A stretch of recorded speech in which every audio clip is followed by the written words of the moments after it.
If you look at how do you change society, well, one of the things you obviously do is you go after the next generation. And you do that through the education system, and that's exactly what has happened to us.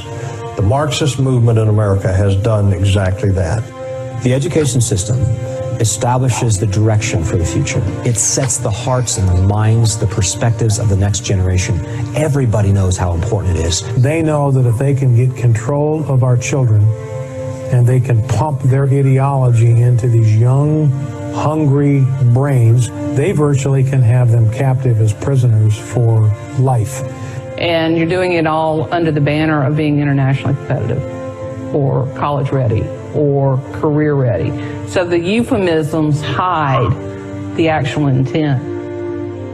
The father of global education, Robert Mueller, was the Assistant Secretary General of the United Nations and the creator of the World Core Curriculum. He said the goal was, quote, to promote growth of the group idea so that group good, group understanding, group interrelations, and group goodwill will lead to group consciousness, unquote. His World Core curriculum was pushed in America by George Bush Sr. as America 2000, which was renamed by Bill Clinton Goals 2000, which was then given a facelift to become George Bush Jr.'s No Child Left Behind, which was the driving force behind Barack Obama's Common Core. It's all the same thing, Republican or Democrat, progressing down the same road of complete brainwashing. Since John Dewey, the entire focus of education by the elites has been to, as quickly as possible, move the children to a collectivist mindset. The 10th plank of the Communist Manifesto states, provide a free education by the state for all children and to combine education with industrial production. Bill Gates has teamed up with the United Nations to build the model that will have our schools simply be a tax-paid training ground for corporate America. In the end, most of this tracks back to people who would benefit financially from a more government-centric economy because they're at table. They're already political players. They don't want to worry about competition. Not only is competition eliminated, but employees are created.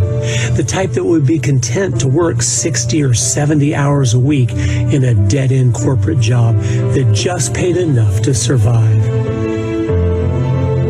Traditionally, Americans would have had no interest in that. They would have wanted to use all the individual talents and abilities that God had given them. They wanted to do 100 different things in their life. Invent things, start new businesses, change the world. And the elites didn't want any of that, so it had to be destroyed.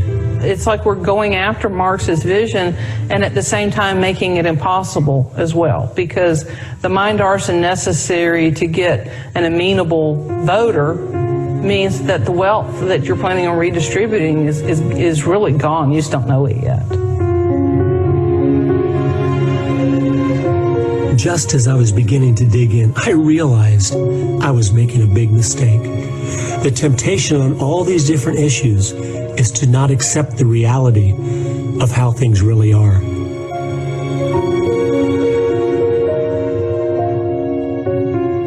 The bottom line is, our enemies are in control of the schools, so there is no fix. I know you don't want to hear that because I don't want to hear that, but it's true. They want our kids to be useful idiots. They want them to be dependent on the state. That's the goal of the whole thing. So they will repackage, rename, rebrand the same old thing over and over again. It is intentionally going downhill. We have to grasp this. It is purposeful.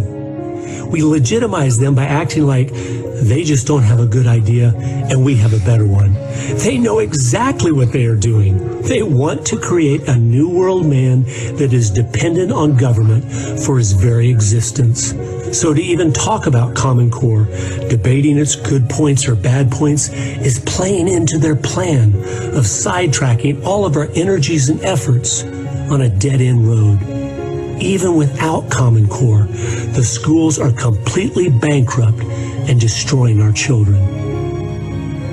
We have seen a decline now for 70 straight years without any interruption. As long as the government has a monopoly in education, we will keep getting what we have. And the end result is to make our children and those educated under this influence, to make them unfit to govern themselves.